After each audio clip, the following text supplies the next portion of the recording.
Hi, I'm Erin. If you're new here, if not, welcome back to my channel.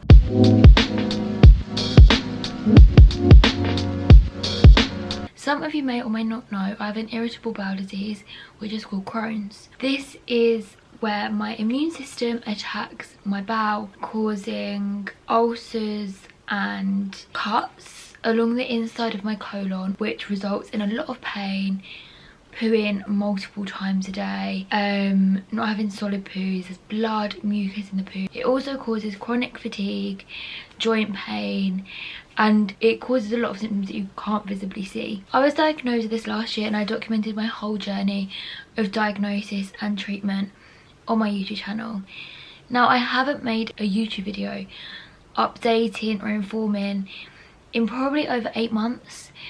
And I just want to apologise for that. It was because of my own headspace with my illness, which we will come to later on in the video. I wanted to give information and an update for anybody who cares, or people who suffer with Crohn's disease and are at the start of their diagnosis and want to see what it's like in a year's time, which is how I felt a year ago. I've linked below and left in the eye a playlist full of YouTube videos that I filmed at the time, which will discuss in more detail anything that is stated in this video, just because I don't want this video to focus on what happened last year. I want it to be more about right now, and honestly we'll be sat here for hours if I was to explain it to you all in detail. I want to start off at the colonoscopy. So after months of waiting for appointments and a lot of blood tests, I finally got around to having the colonoscopy. Now at this point I emotionally felt really positive at the thought of being diagnosed. I felt excited to get medication. I was just very ready to feel better, and at that point I didn't really understand or wasn't able to process what was actually gonna come next and how having a diagnosis affects in just more than one way. The colonoscopy found a very ulcerated bowel, which initially they did think was ulcerative colitis, which is another irritable bowel disease. Obviously biopsy showed different, but it was very ulcerated. I think there was only a small part of my bowel that wasn't ulcerated, so I instantly started on a large amount of steroids. Now these aren't steroids to make you bulk at the gym, they're prednisolone. I'm pretty sure they're a form of, they're like a strand of chemotherapy. I'm not 100% certain on that, but they worked. Honestly, I felt completely normal again. I could pretty much eat and drink what I wanted. My symptoms disappeared. I was never fatigued. I barely slept. My only personal issue with it was the size of my face. I had a massive moon face, which I was very self-conscious of. So in terms of my mental health, I was very up and down at this point. I had days where, because I felt so healthy, I felt amazing, but I was so very insecure. I did gain a lot of weight quite quickly in that time period, and again obviously my face was rather large. It's a shortened down version. After a few tests they could see the steroids were really working for me, so I could start my new medication. With steroids you have to be slowly weaned off of them, otherwise you go into withdrawal. So I started my new medication while I was still on steroids. So to me, because I was still having steroids, my medication was amazing and it was going to be exactly the same as being on steroids. Oh, by the way, I'm on azathioprine. I think my doctor started me off on 100 milligrams of Aza, and after coming off the steroids it did work, but what I noticed was I had to be more careful again. I think this was the moment that a light bulb went off in my head and said, you're not gonna ever be what you was before, which still upsets me to talk about. It almost like clicked and it was like, oh, I do need to be really careful, and I do have to still. It was definitely a shock to the system. I felt exhausted almost instantly after coming off the steroids. I really struggle with fatigue. Fatigue is like my #1 thing, and I was noticing the joint pain coming back. I was just noticing the symptoms slowly coming back, not to a point that they were before, but it didn't feel what I knew was normal. So yeah, the only side effect I really experienced from azathioprine is that my hair was falling out in clumps. It was terrible. My hair was so thin. I'm not sure if I've got any videos or photos of that, but if I do, I'll insert them here.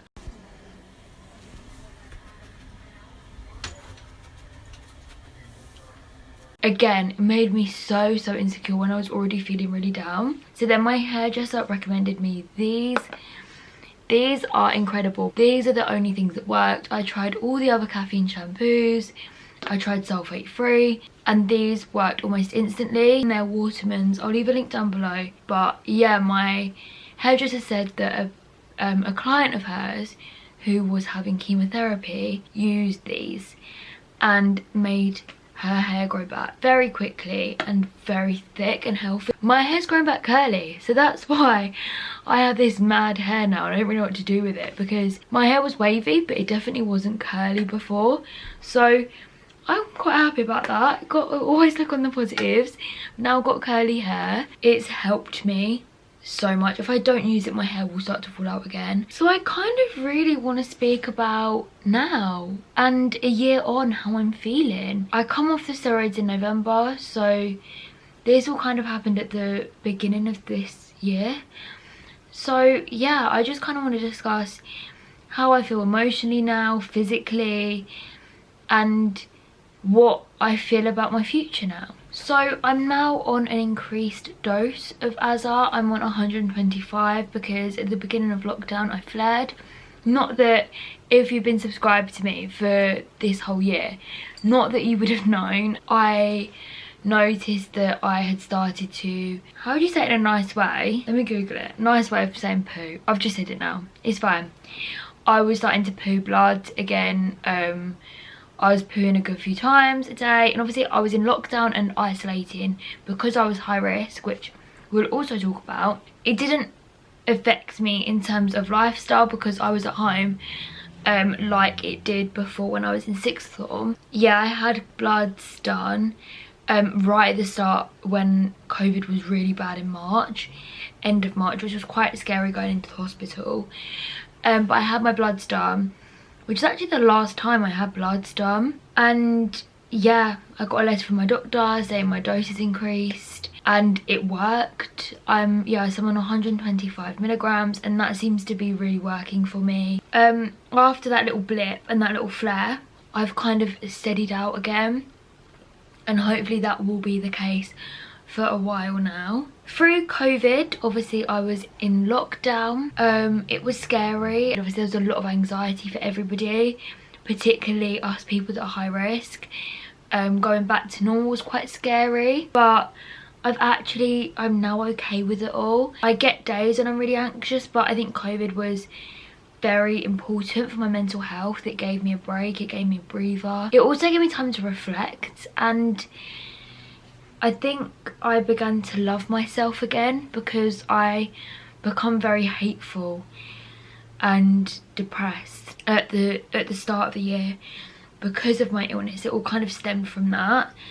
So it really gave me a breather, which I think was very important to my recovery, and I think to everyone's, because being diagnosed with a lifelong illness isn't just a physical battle, it's a mental battle. Understanding that this is going to be your life forever, understanding that your health isn't guaranteed and isn't guaranteed right now, it's hard to comprehend that. I think it's really important to have, I had a few therapy sessions.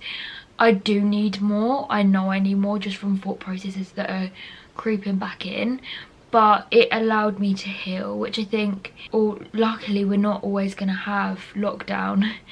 Unlucky or luckily, it means pandemics aren't going to be forever and ever and ever. But we're also not going to have time to just sit and think. And it was scary to sit there and think about it, but it was also needed. So my main advice, if you're trying to cope with a diagnosis, is to sit and think and let yourself be angry, let yourself be sad, let yourself hate yourself, because you need to allow yourself to feel these emotions to be able to understand them and heal from them. I slowly introduced myself back into normal life and I moved to uni, and this was a big thing for me because I was gonna let my life be put on pause because of my illness. I was gonna let it be stopped. I decided to not let my life be paused because of Crohn's. Moving to uni has been difficult for illness wise for me. Really tricky, and I'm only just starting to notice that the last few weeks, which is also why I want to talk to you now, because I don't want it to look, oh, do you know what, learn to live with it and you'll be fine, because it's not. My first 3 weeks of being at uni, I was really good mentally, Crohn's wise, and then I started to get really fatigued, and it was the first time I'd felt fatigued in a while, because obviously with lockdown I didn't feel fatigued because I wasn't really doing much. I'd do one workout a day for about 40 minutes, maybe walk the dog for 40 minutes, but apart from that, nothing really. I'd be sat down editing or watching TV. I wasn't out doing stuff, and that's really taken its toll on me. What I didn't realise I would find difficult, that you might not, was telling people.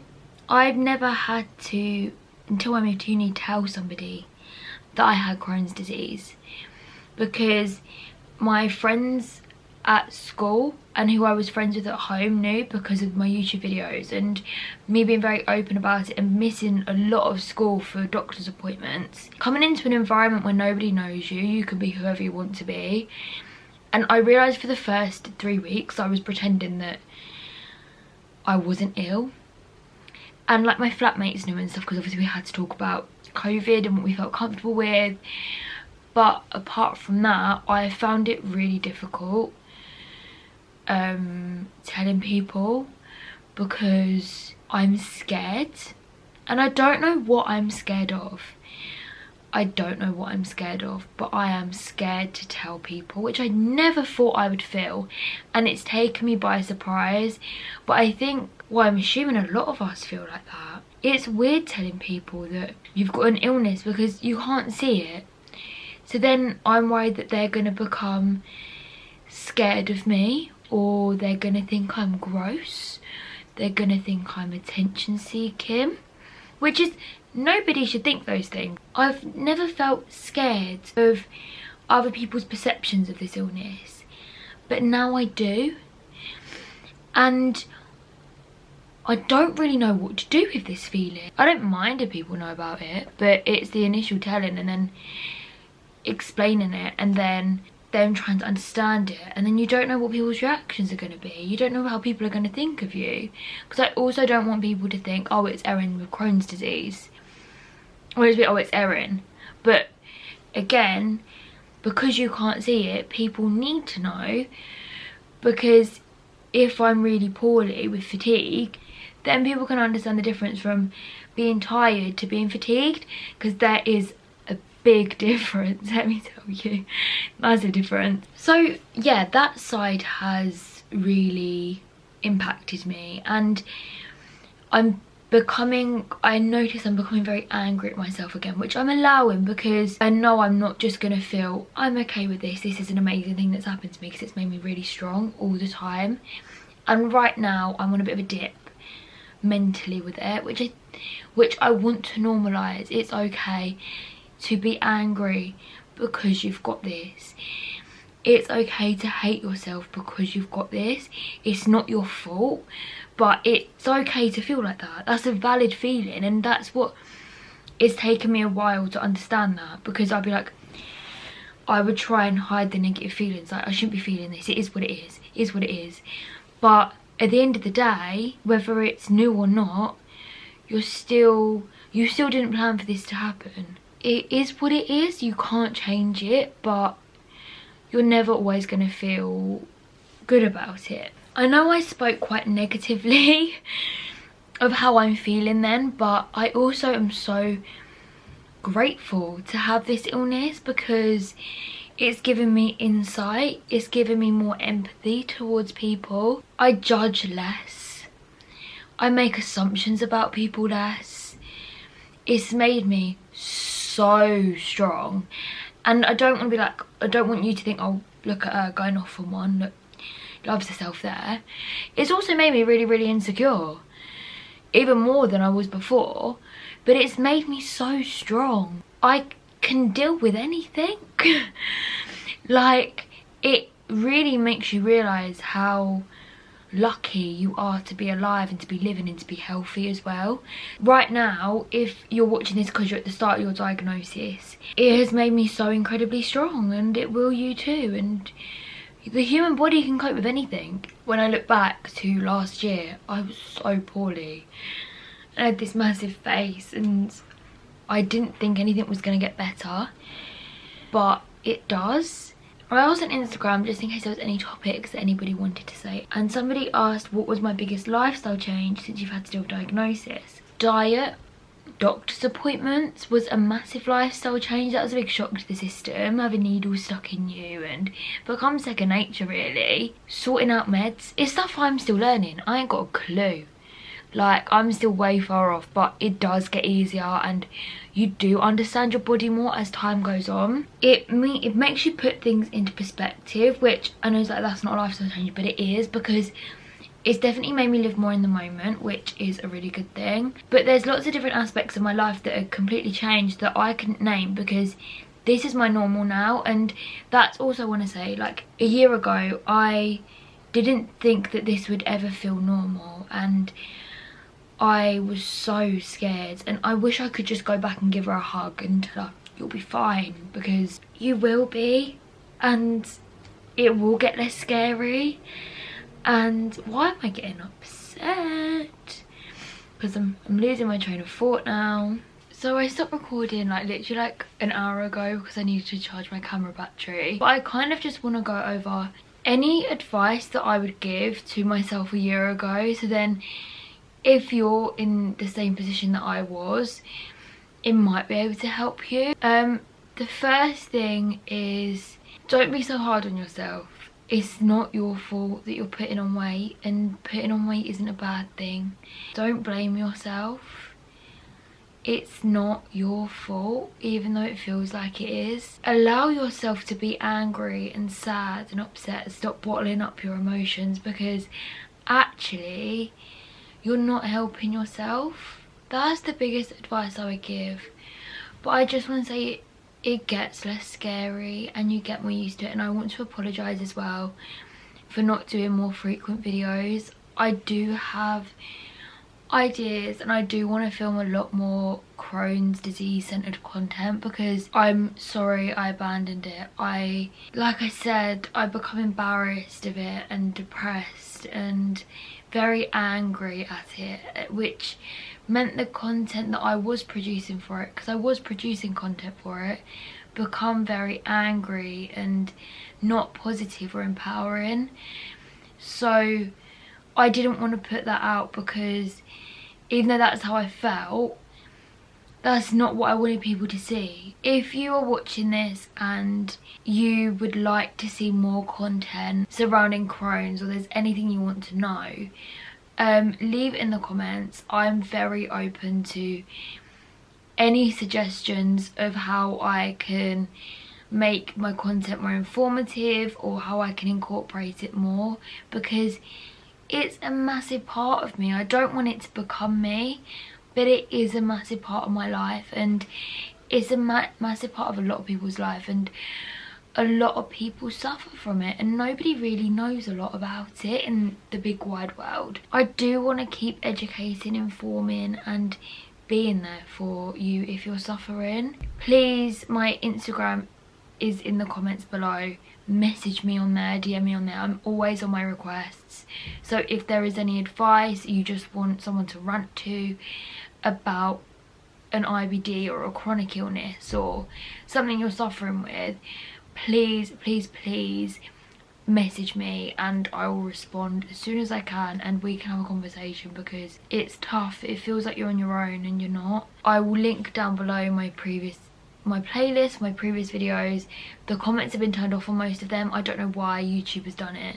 So comment on here, or again DM me if there's something about those videos that you want to talk about. Please make sure you subscribe. I really want to grow this platform, and we are growing, and you're all so supportive, so thank you so much. I will do more content around Crohn's and mental health, and obviously you have my lifestyle content as well. I will definitely keep you informed more this year on my Crohn's journey, because it's continuing always, and I always bring it up in videos. I always have little updates in my videos, especially in the vlogs. I'm absolutely exhausted. I think I'm gonna have a nap. Again, thank you so much for watching. Hopefully the next video is either going to be a COVID video or a week in the life, so you know, we're bringing the cheeriness up. Again, thank you all so much for sticking with me through this journey, and until the next video, bye guys.